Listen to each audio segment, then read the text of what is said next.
உங்களுடைய ஜென்ம நட்சத்திரம் ரீதியான தாராபலம் நாட்களையும் கூறியுள்ளேன்.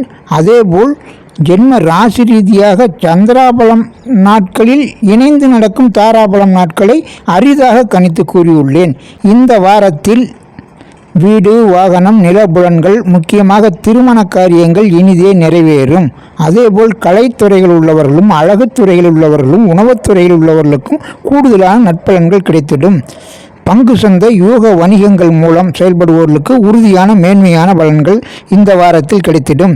மேலும் புத்திர வகையில் மேன்மைகளும், பொன் பொருள் சேர்க்கைகளும், பொருளாதார மேன்மையும், வங்கி வளமும் சிறப்பாக உயரும்.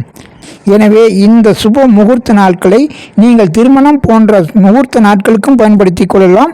அல்லது சுப காரியங்கள், முக்கியமான காரியங்கள், புதிய காரியங்களை செய்வதற்கும் பயன்படுத்தினால் கூடுதலான யோக பலன்கள் கிடைக்கும். மேஷம் ராசிக்கு ஆவணி 9, 10ஆம் தேதிகள், ஆங்கில தேதி ஆகஸ்ட் 25, 26ஆம் தேதிகள் சந்திராபலம் உள்ள நாட்களாகும்.